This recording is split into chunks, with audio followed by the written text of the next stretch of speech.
The new kinky indie romp Pillion stars Alexander Skarsgård as a discreet biker daddy and Harry Melling as the wistful shy guy who hops on the back of his motorcycle and straight into his lifestyle. The twist, this ain't just standard meet cute, okay? It's a full-on DomCom. Yes, you heard me right. Not a rom-com, but a DomCom, where the love language is strictly yes, sir, and the kink is the main character.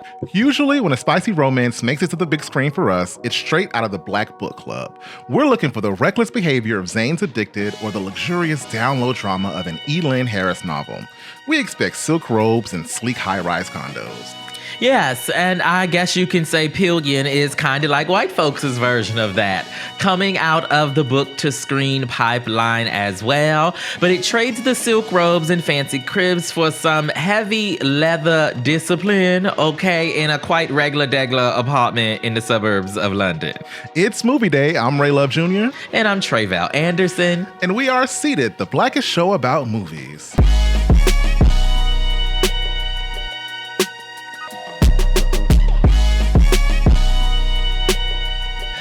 Welcome, everyone. Now, listen, if you are new here, please take a seat, grab a plate. We don't bite. And if you've been here before, that means you like what we do over here at Seated. That means you need to like, comment, subscribe, and tell a friend, okay? Absolutely. Do it now. Tap that like button, tap that subscribe button, share it with a friend. Just hit that little share button and send it on over to your best friend, your mate, whoever loves movies. And also, tap into the Seated Movie Club over at seatedshow.com/join, where we are bringing you more of this popcorn-worthy energy with exclusive content and more. We just posted our first exclusive over on the Patreon. Yes. So you're going to want to check that out and see what we're talking about over there. So, yes. You want to go and get some of that. All right. Okay, before we get into today's review of Pillion, let's do our Fresh Out segment. This is where we share these capsule reactions and reviews for films that have come out in the theater. And as usual, you have been seeing a lot of things. What is the latest for you? I think we slightly mentioned this in a previous episode, but I am in Oscar season where, like AMC and Regal, they're doing like their Best Picture showcase where they're showing all of the different movies that are nominated for Best Picture. And so I finally got my eyes on Sentimental Value. And this movie, it's another one of those like complicated artist family relationship movies with I guess a foreign twist to it because it's based in Norway and it's essentially following a director who is like at I would say maybe like a Scorsese level of filmmaking where he's in his elder years. He's trying to, come back with another big picture. He's trying to work with like the young ingenue and his usual crew of people. But he really wants his daughter to star in this film, who's a stage actress. She wants nothing to do with him because he's not a good dad. And she's just like, why would I do a movie with you? And I don't really F with you like that. That's the Fanning girl. No, so the Fanning girl is actually the young ingenue that he cast in lieu of his daughter because his daughter is like not down to do the movie. And we kind of see how that dynamic plays out because essentially he hires Elle Fanning, I think is her name. Yes, it is. He hires her and like they workshop it. They're running through the script and like they're really like building up the show.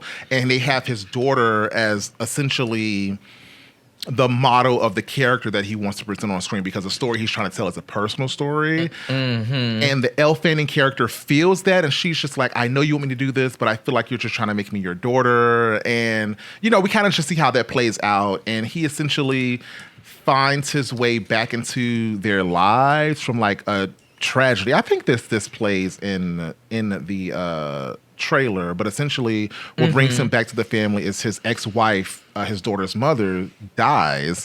He has to come back to just like settle the house and those things, and that's what brings him back into their life. And so he's in close proximity to his family again and trying to just, at that late stage, try to rekindle a familiar relationship with them through this experience. And we just get to see all the reasons why a filmmaker might not make the best parent if they're very self-centered and like career-driven in that way. And it was an interesting watch. Yeah. Okay, I was over here looking up. So I should first say I listened to this episode of The Envelope, which is one of the LA Times's entertainment section's podcast.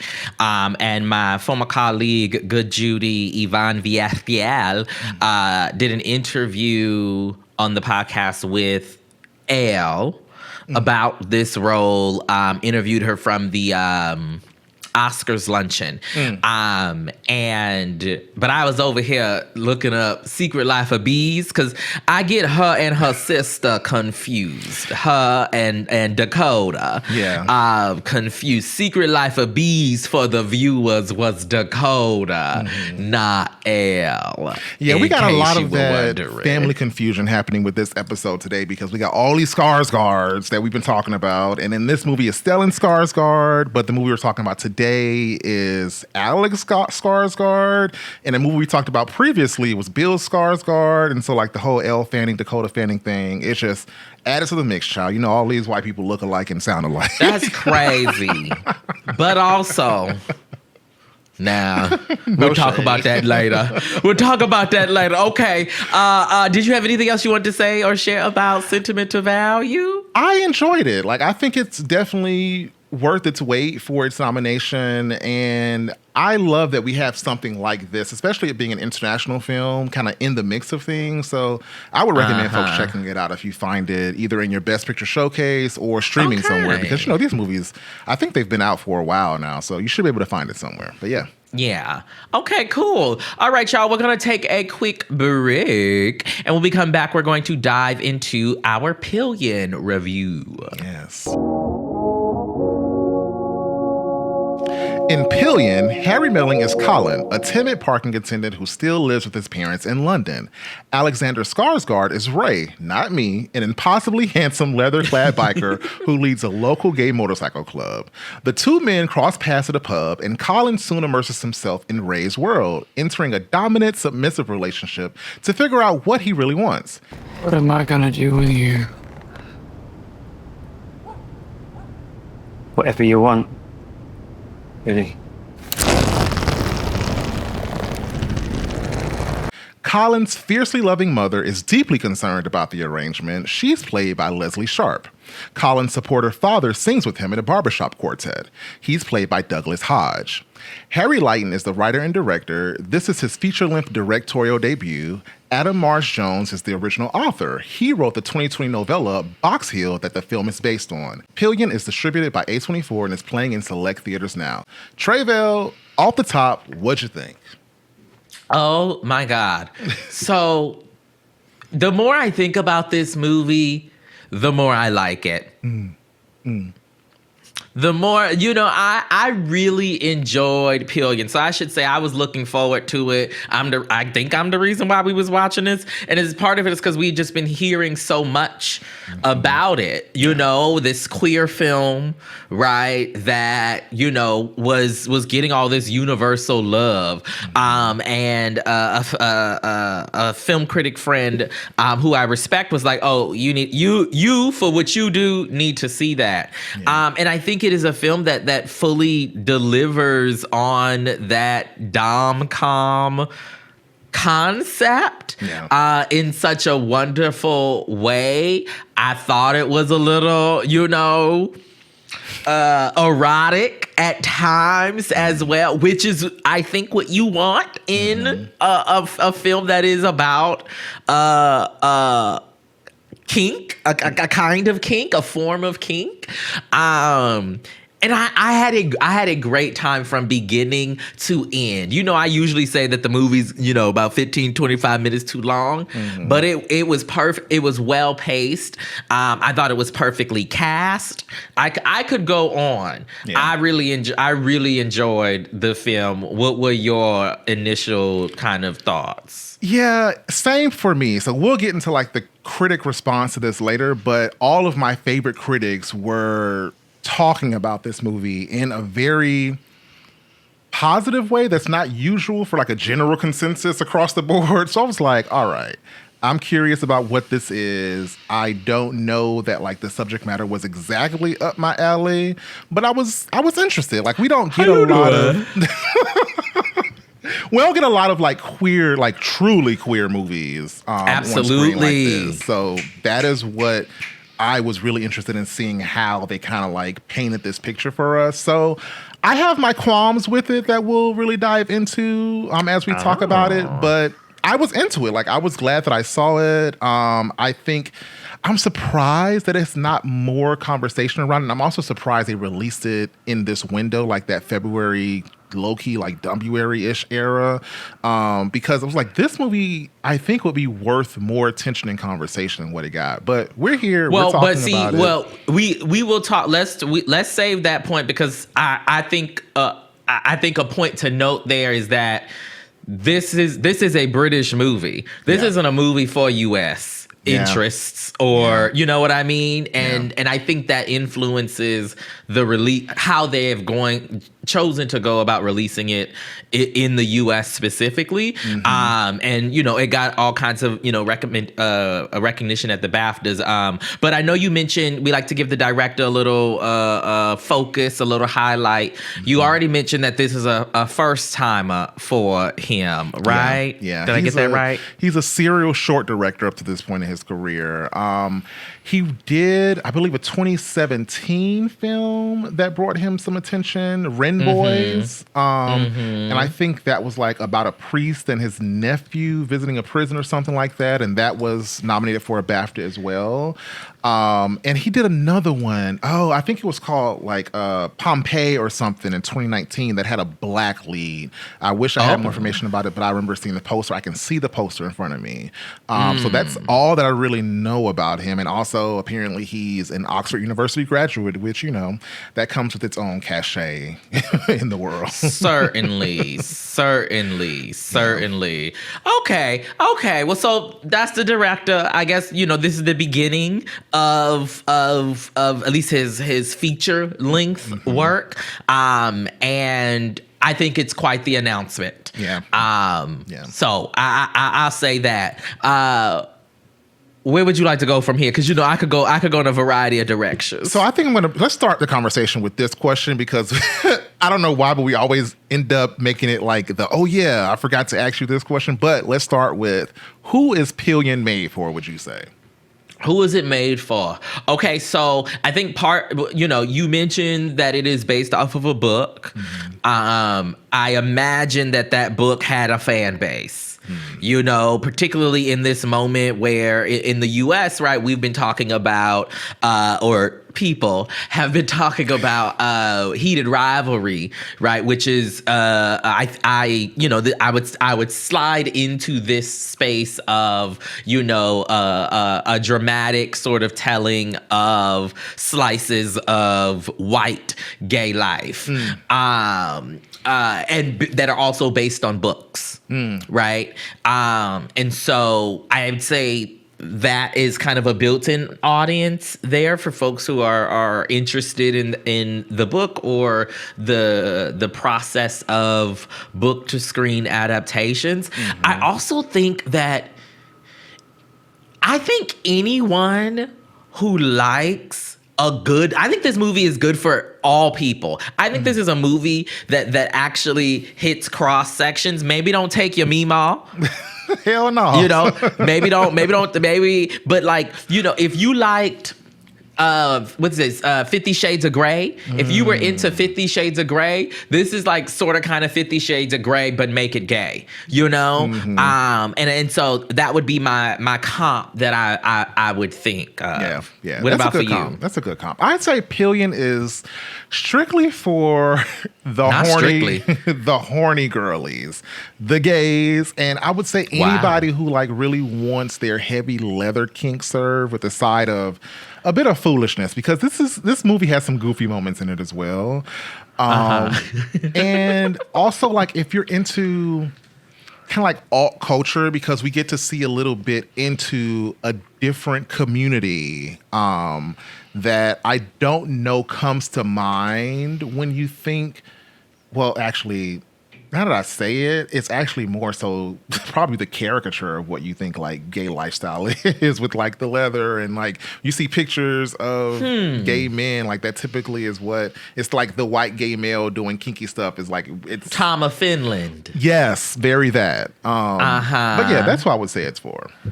Okay. Interesting. Yeah. Okay. Now, we had been talking about trying to see this movie for a few weeks. It's been out here in LA for a minute, so much so that they took it out of theaters and then put it back in theaters here in LA.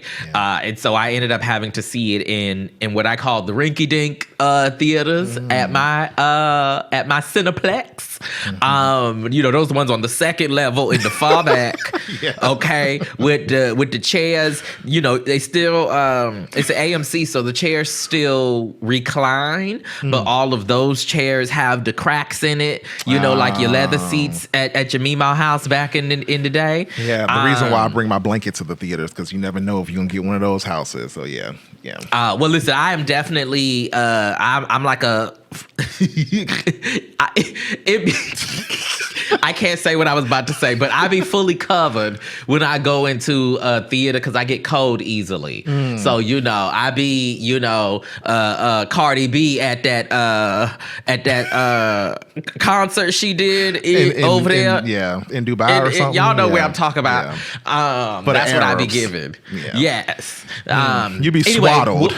What was your experience like? Because it finally came available where you're at in the Miami area. Yeah, so I went on, was that a Saturday? It was a Saturday afternoon. No, actually, I saw this one on a Monday afternoon. I was trying to just like get the movie in once we decided we were going to see it. And so it was like a 5 o'clock showing on a Monday. I went like right after work, and I was surprised to see so many people in the theater. Like there was pretty much someone on every row. So it's like, oh, that means there's interest for this film. Like it's a Monday. It's not even like discount Tuesday or Wednesday, and people are here to see this movie. So it was good to be in a theater that had some density to it because I got to hear reactions and like feel out what other folks were feeling in there. So it was a cool vibe. Okay. One of the things I want to talk about in terms of like, what I really appreciated and one of the things that I liked about this film is how it is structured and its approach to telling us the story that is before us, by which I mean, it doesn't do too much explaining about what is going on. In so many ways, we as the audience take and experience all of this similarly to the Harry Melling character, who is the young boy in this, the sub in this. But he is so clueless to what is happening as it unfolds. And so are we as the audience. And I think that I appreciated that approach to bringing me into this world of kink that I I done seen a little something, but it's not my world. You watch your mouth. But it's not my world. It's not my community. It's not, that situation, that kind of a relationship, that kind of, where they say? Demonstration of aptitude for devotion. Those are SAT words. Okay. It just that ability and maybe that's in the story itself. But I just thought that was like so brilliant for how to bring people into a world that is automatically going to be not ours. But it's such a good ride, I found. So to your point about us kind of like learning this through the Colin character's experience, would you say that this film did a good job at introducing general audiences to the kink lifestyle or like the dom sub lifestyle? I think this is a film that doesn't I think this is a film that doesn't think its audience is stupid. I think this is a film that trusts that the audience gets it, that trusts that the audience, that it will have your attention and that you will come to learn the various levels. And even if you are like me and, you know, I don't necessarily watch trailers. And even when I do watch trailers, Mima's memory, y'all, is horrible. Right. And so I often go into these movies not quite knowing what I'm here for or what the story is. Right. And so to know that your film is going to demand the attention of the people who are there. And so you don't need a text card at the beginning explaining something. You don't need a scene with the sub reading a book from the library or doing a Google search about, you know what I mean? Yeah. I didn't think, at least, that we needed that. That's one of the things that I thought about the storytelling and the filmmaking that was quite audacious and bold, is that it is not holding our hand as an audience. This is for grown folks. You know Very what grown. I mean? Like, you need to be grown in every way. in your in your body. Like, this ain't like I'm 18, I'm 21. No, this is like you need to be grown, have seen some things, have come to truths with some things to be able to witness the things that they put on the screen ahead of us. I mean, listen, I in my theater, there was maybe 8 people total. But there was a couple, like a group, it was 3 of them who were obviously younger. And because I had to show my ID to get into this movie, I assume they had to show theirs. I don't know what the rating is of this movie. Do we have it in the notes? When I looked it up, it said it's not rated, but I'm pretty sure this has to be rated R. But I said that to say they seemed young, but it was a good time. And I think that is part of the reason why I feel like a lot of films, they feel like they gotta hold your hand because of the attention span situation. And we was good without that. What about for you? For some reason, on its IMDb page and other places, it shows it's not rated in the U.S., but I was able to find a rating over on Rotten Tomatoes, and it says it's R-rated for strong sexual content, graphic nudity, and language. Okay. Which, baby, this is... I will say it's so much visual, sexual imagery that I was like... If there were to be a X-rated movie, this would probably be the closest thing we got to one in a while. Cut it out. No. There's a point where something is pulled out that is pierced, and I was just like, oh, we're showing that. Okay, cool. It is a movie. Listen, if you have watched Heated Rivalry, you'll be fine. If you have watched Euphoria, you'll be fine. I know many of you have also watched the adult film genres. You will be fine. You know what I mean? And also, it is not grotesque. It's not grotesque. It's not, and it's you know, it any of the actual, I don't want to say actual sexual, because there's a lot of, in the world of dom and submission, there are a lot of activities that those of us on the outside may not call sexual, but are sexual in that space. And those kinds of nuances, I thought that the film captured quite well. Yeah. And I was okay that there were little to no black people involved. I'm not even going to touch on the black people because you know I had a visceral reaction. Yeah. We're going to leave it out. Watch the movie. Yes. Watch the movie. Yeah. Watch the movie. I'm looking at my notes, and in my notes, I don't know. I'm pretty sure I know what this is about or referencing, but for whatever reason, in bold letters, I have "May this type of lust never find me" written. Because I I don't know. As much as like this is being painted as a romantic or a movie about someone falling in love-ish, my biggest like gripe with the film was that I never at any moment felt like there was any real romantic longing or connection with them for real. And that may just be like a result of like what a dom sub relationship is. And we see the Ray character kind of like really rejecting the idea of that traditional relationship, but also I just never understood why Colin was so into Ray outside of him being mysterious, especially because throughout the story, we're seeing him learn that he desires more than what Ray is willing to give him. And so I think that like really bugged me a bit about how the story was told. And also consent. Like there was a lot of action happening where I don't know if I missed it, but there was never any point of like Colin consenting to a lot of these invasive moments, especially with this being seemingly his first with this stuff. And so it kind of teetered into like grooming territory for me. And I was like, oh, I'm really kind of imbalanced here in what I'm loving about this film.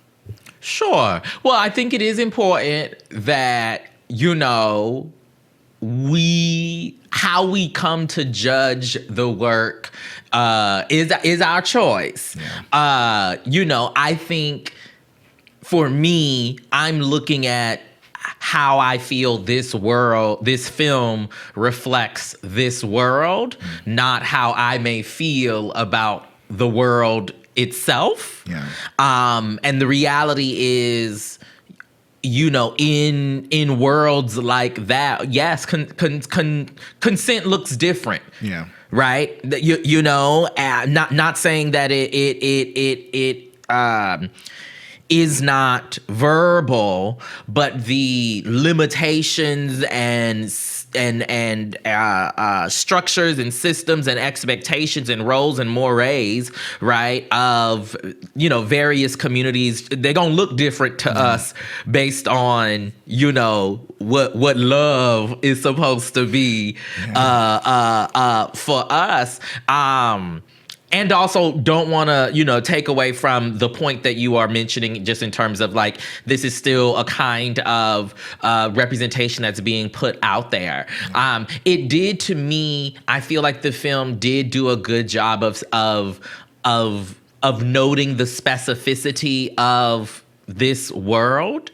And I think where at least for me, the nuance around the romantic piece of the narrative, where that comes in is in, is this a spoiler? I'm not gonna say, because I think that might be a spoiler, and I think it's an important part. But at the moment in which Alexander Skarsgård's character acquiesces to Colin's those desires that you've talked about for some sort of traditional, there's a quite a beauty, it's small things I find in Alexander's performance that lends you know, a bit of heart, a bit of romance, a bit of care, a bit of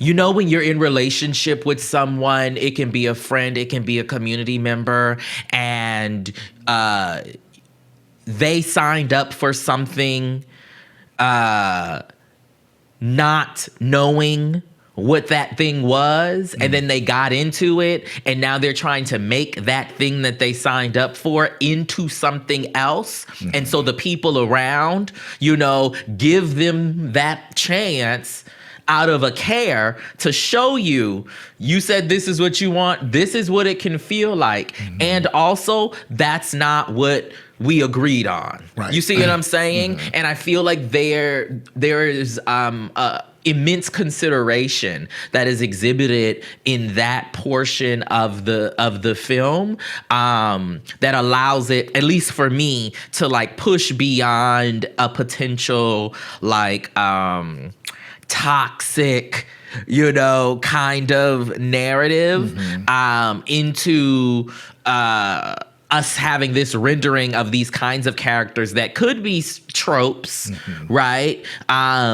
But to me, I think they're doing a little something, more or different. I don't know if that helps your thinking through, but it does. That's what that makes me. That's what those signs, how I kind of rationalized them and wrestled with them in my mind. Yeah, it does. I just need to like hear it out loud to like really try to like talk through what I was feeling, because I was like, now I know this is a thing, but also there's another thing that like as an audience member I'm seeing, and like I'm like, how do I bring this to this story without, like you said, projecting that onto what they're trying to convey. So yeah, there's also a very fine line. I might get in trouble. There's a very fine line between grooming and mentorship. I'm thinking about the ways that older members of community have wrapped their arms around me to teach me the lay of a land, right? Are they grooming me? Maybe. What I wanted to say specifically there is we live in a context now where the language of grooming is explicitly negative and explicitly predatory, right? And what that does is it does not allow space for folks who are interested and intrigued by into these worlds, right? The opportunity to explore, right, through somebody, being there first, in a space, Because with the Harry Melling's character, what's his name, Colin. With Colin, there is an arc that we see with that character to where the discovery and the coming of age element in this world, that's another element that makes me go, not grooming, but first love mentorship, or first object of desire bringing me into a world, cracking my egg, as it were. So, one of the things you mentioned was Alexander. Lord Jesus. Yeah, girl, you've been struggling with Alexander. I don't understand what the hell's going on.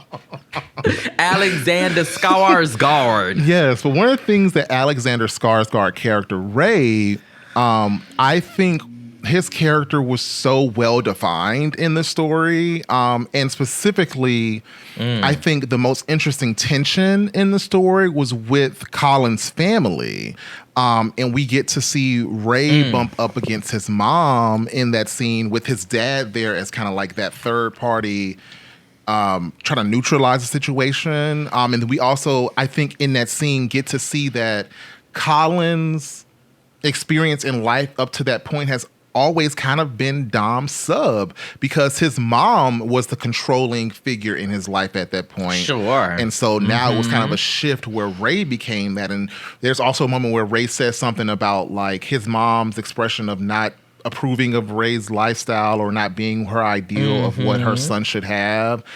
And him like combating that with like the fact that you think that your son should be living for you, or like you decide what's best for him. I thought that was something that was very impactful in that moment.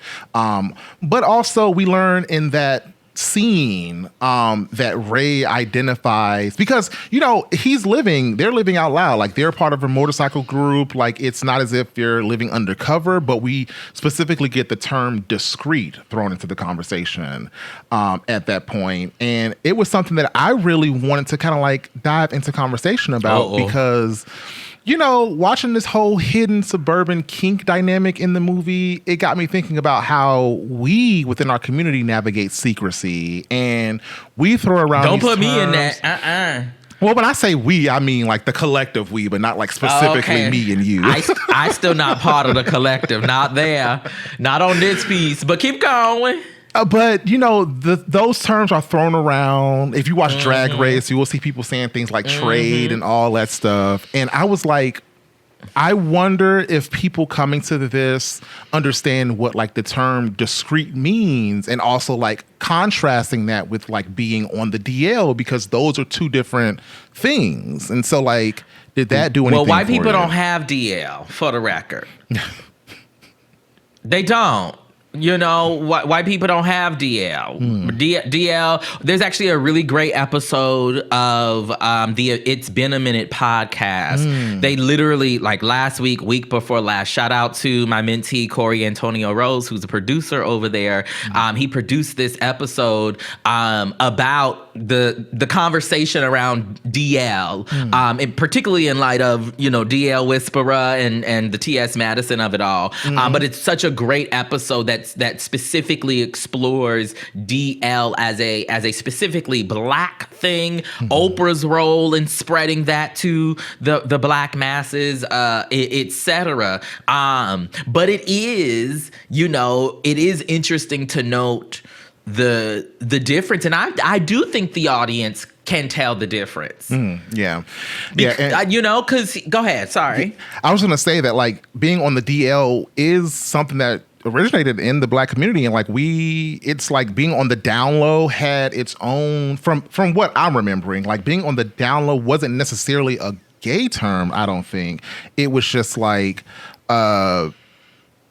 keeping things on the low, like, and then I think eventually it may have grown. I may be wrong. I need to do some research on this, but it may have grown into it being a thing, because from my understanding of how the term down low is used, I've never been DL, never decided to be DL, never craved DL men, but the term DL comes with like this air of deception, essentially, when we use that. Whereas discreet, especially in this film, it's more so the character Ray not wanting to be, not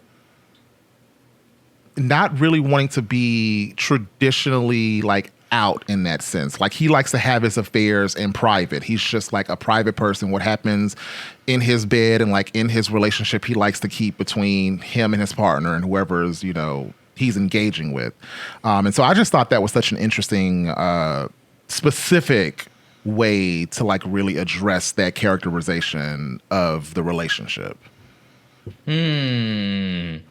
Yeah, I think I kind of read it a little differently.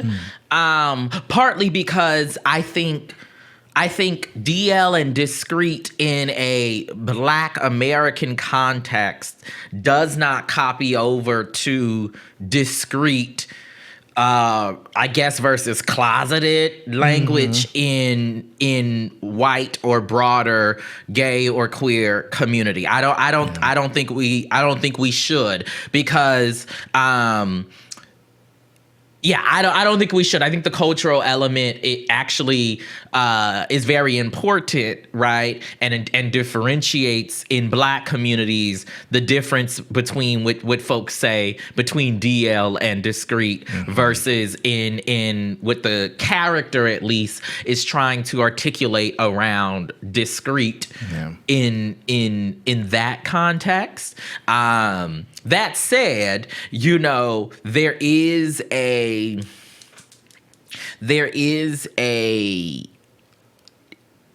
I think one of the things I appreciate about this film is that it is a different kind of white queerness, still white queerness on screen, very. but it is a different kind of largely white queerness that I, at least, have not, had too much on screen, experience with.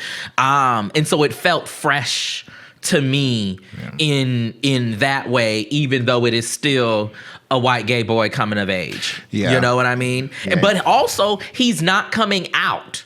Yeah. I do want to note that. Yeah. The character is not, so it's not a coming out story. It is a coming of age story, and that is different here. Yeah. Historically, that is not different. Historically, most, I would say, of the queer films that we get that are coming of age stories are coming out stories. Yeah. And so that's also something, a slight difference here. Yeah. Yeah. Should we start giving out our seated skip it or stream it I would say this is the recommendation? perfect time to get into it. Yes. Okay. So where do you fall on Pillion? This is easy for me. This is absolutely a seated. Like, there doesn't really require much explanation. It was a good watch. I learned something. Like, even at this big age, like, there's a lot that I don't know about my community at large. And so, like, being able to learn something about a subset of a community that I identify with was such a kind of like invigorating experience. And it's like, oh, so this is what, like, this is how it's normal to them. Because, when you see things seem so other, and it's just like, that ain't for me. And so you don't engage with it, but being able to just like sit and watch a movie for it felt very like safe to me, and like also like kind of like welcoming in a sense. So it's a seated for me. What about for you, Tre'vell? Yes, it is also a seated for me.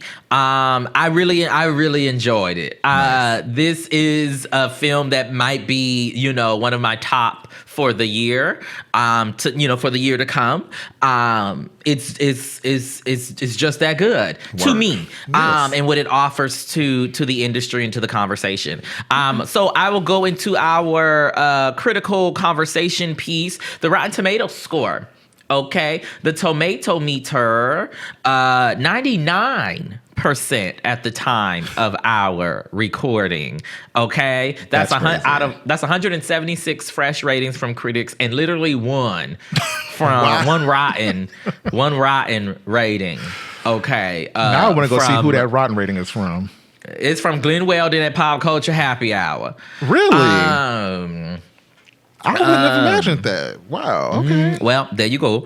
And then the popcorn meter. So that's the audience, 90%. So like a 4.3 out of 5-star rating from the audience, which is super high. Yeah. The critics are agreeing and the audience is agreeing. Listen, you better go get you seat. Wow. You better go get you some tickets, okay? If you can, go quickly. Go quickly, because it probably won't be in theaters long. You are correct. And we didn't mention, or maybe we did, it was nominated, and I think it won a couple things at the BAFTAs, which are like the British Oscars, as you all know. I mean, if you listen to our NAACP Image Awards episodes, we beefing with the BAFTAs right now. But yes, we are. Yes, we are. And then Pillion also won, I think, adapted screenplay at the Independent Spirit Awards or at the Gothams, one of those. Anyway, okay, our Black Critic Spotlight, shouting out Rendy Jones, one of our faves over here. This time writing for Yahoo. You just showed your age. That commercial ain't been on air in forever, but continue. Rendy says, quote, bold, raunchy, and deeply romantic, Pillion marks its place as one of the decade's best coming-of-age movies, not to mention one of its swooniest. Oh, we didn't talk about how sexy I felt Mr. Skarsgård was trying to give us in the domination of it all. It was, I thought it was quite, and I don't do, vanilla, but I was about to say, I didn't want to. I found it quite effective. That's all I'm going to say. I found it quite effective. We don't have to dive back into it, friend. Let's just move right along to the break and to Black Cinema Games, y'all. Yes. We'll be right back.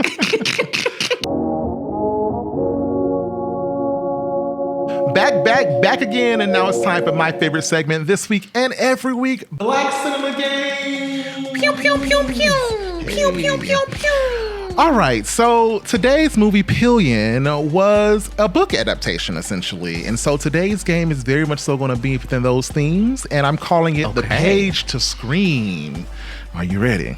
Let's do it. Give me the rules. So essentially, I'm going to give you the author of the book that a movie was based on, as well as the theme, and a detailed clue just to make it a little easier. Because some of these movies, I'm kind of making it a little tough on you this week, Tre'vell.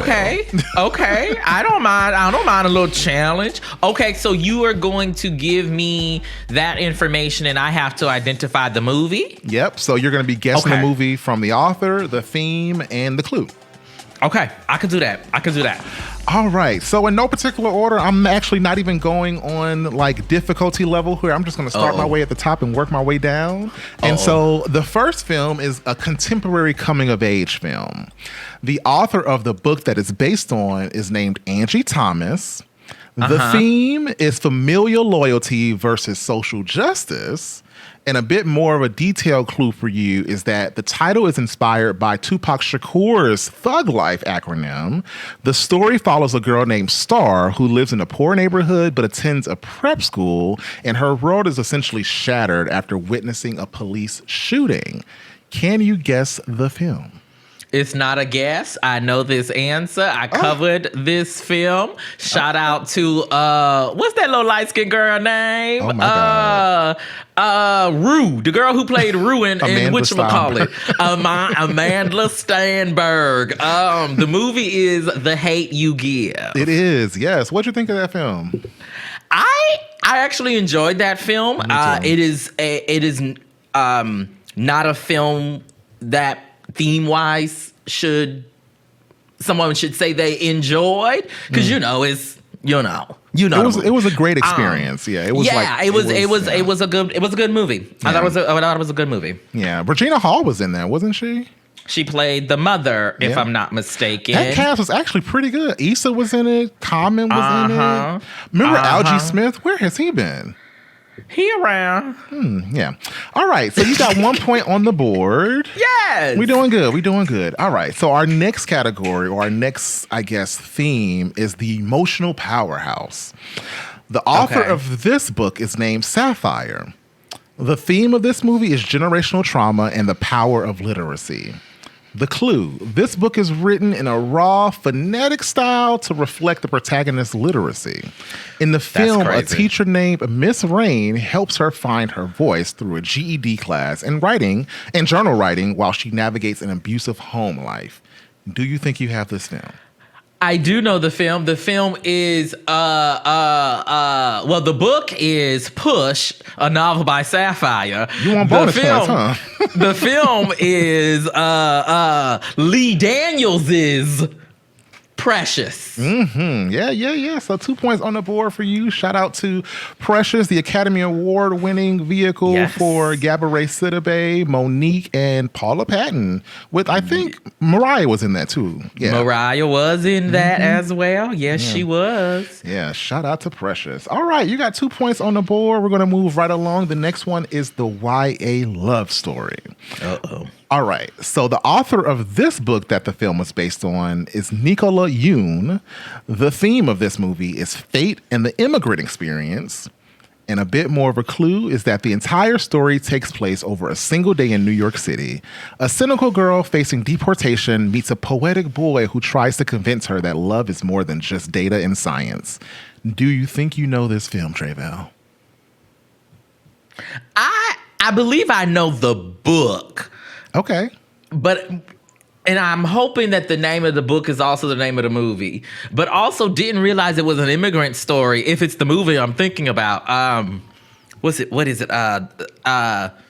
Oh no, The Sun Is Also a Star. Yes, I was like, if you got the book name, you got the movie name. Yes, I was hoping so. Did this movie have Yara Shahidi in it? Yes, Yara Shahidi was the lead. And so she was an immigrant? Yes, her family. Her family was essentially being I didn't watch deported it. that day. Oh, okay.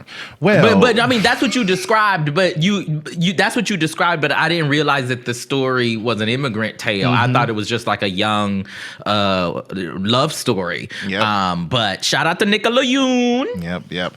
And this was a really cute story. It was a romantic story I want to say probably one of the last. Oh hell, y'all ain't really done many theatrical films. I think this may have been the last one she did. I enjoyed her in it.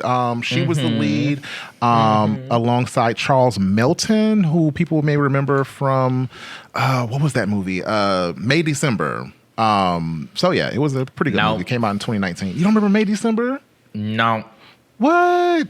That was like. I'm sure it wasn't. I'm sure it was not transformational with a name like May December, beloved. You Natalie talk about Portman was what? in it.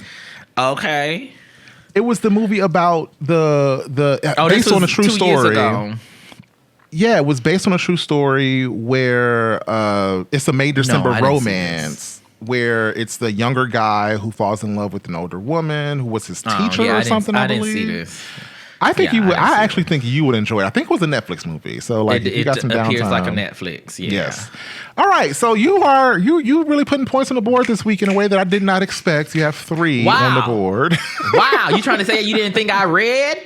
That's not, I didn't think you read. I just thought these movies were probably a bit left of center, so I didn't. But you're performing. I am. That Ivy League and Black Ivy League education is really coming in handy. Well, first of all, yes, but this is from being an entertainment journalist in this industry for the last 15 years. Thank you so much. Okay, I have covered every one of these movies. Well, we have one last movie to put one more point on the board. Now watch me bomb. And the theme of this category is the modern satire. And the author of the book that this movie was based on is Percival Everett. The theme of this movie is artistic integrity and the Black trauma trope.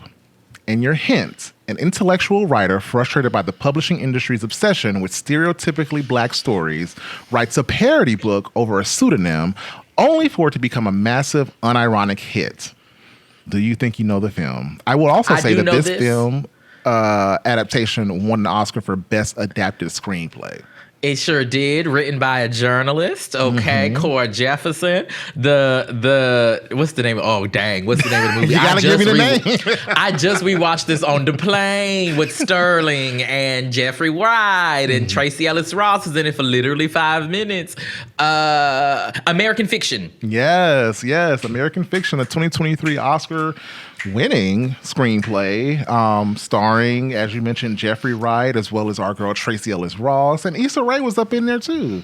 Yes, Issa was in there. All right, Tre'vell. So you got 4 out of 4 this week. I really do need to beef this up some more because you hitting this home. That's crazy. That's crazy. What's going on in the world? You got to give me an opportunity to have a little bit of joy. Shout out to Black Cinema Games. Yes.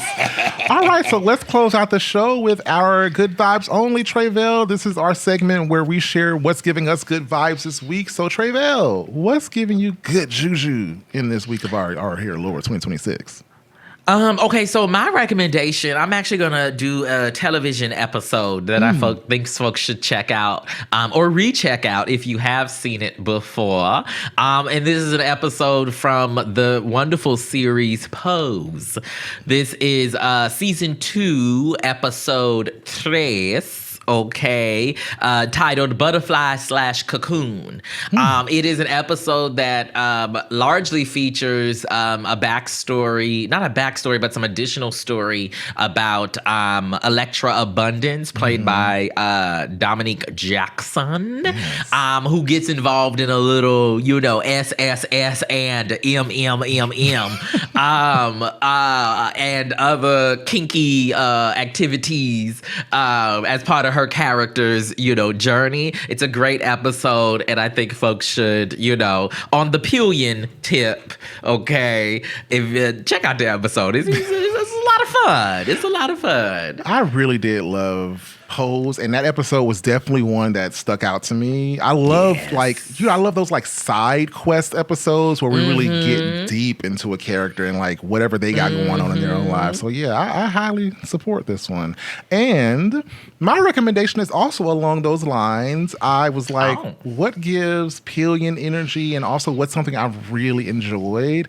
And so my recommendation this week is actually going to be the very popular, wildly popular. If you haven't seen it yet, then thankfully I'm giving you something to finally give you a reason to go watch, and that is the series Heated Rivalry. And it's actually a beloved sports romance, also based on a novel by Rachel Reed. And the story follows the intense decades. I mean, this was like a decades-long professional feud between two superstar hockey players, which I don't watch hockey. I really don't watch sports for real. But Shane Hollander and Ilya Rozanov, he's Russian, so, you know, a bit hard to pronounce. They have like a fierce public rivalry on the ice, and essentially that kind of serves as a cover for their deeply passionate and like fiercely discreet secret romantic relationship behind closed doors. And I'm specifically recommending episode 3. But they closet. Go ahead. Sorry. They are closeted. They are. Okay. Yes. But episode 3 was my favorite out of the series because it does that thing where we get into the side quest of not one of the lead characters, but like a third character. And essentially we see, I forget the character's name. You don't need to spoil it for us. Yeah, we see one of the teammates. Because I haven't seen it. From one of the rival teams. He also, you know, we get to see what his life is like in like a different version of the main character's experience playing hockey and also having a queer DL closeted relationship. So Heated Rivalry episode 3. Words matter. It's an easy watch. Like you can probably digest that show in like a weekend, honestly. So yeah, that's gonna do it for my recommendation this week. I am actually gonna go revisit Pose Tre'vell now that you've mentioned it, because I have missed that show and just missed that world. So yeah, you should. Season 2 was so good. Yeah. Season 3, not so much. No shade. Isn't that always a story? I mean, well, that was their last season, so you know they was fast tracking things. The last season is never really pay off for me with TV. No. So yeah. Anyway, that will do it for this week's episode of Seated. Thank you all so much for joining us. Make sure you like, comment, subscribe, tell a friend like we always tell you, okay? All right, see you at the movies. If you enjoyed this episode, share with a friend. If you're watching us on YouTube, give us a like and tap that subscribe button. And if you're listening, give us a 5-star rating and review us in your podcast app or wherever you're tapping in today. It'll really help folks find us as we grow. Seated is an independently funded production, and your support can help us go further. Consider becoming a card-carrying member of the Seated Movie Club at seatedshow.com/join, where we'll bring you more of this popcorn-worthy content, special events, and more. And how do we do all that we do? Well, you know it's not by ourselves. Our theme music was created by Buckroll and animation by Ashung Adi, with creative consulting by Jade Fox and publicity support by House of Heralds. This week's episode was edited by me, Ray Love Jr. Seated is a co-production of Slay Jean and 5011 Media. It's hosted and produced by Tre'vell Anderson and Ray Love Jr. and filmed on location at the Walk Good Yard. See you at the movies. Holla! Oh, so you saw the Prince album and you said, "Eee!"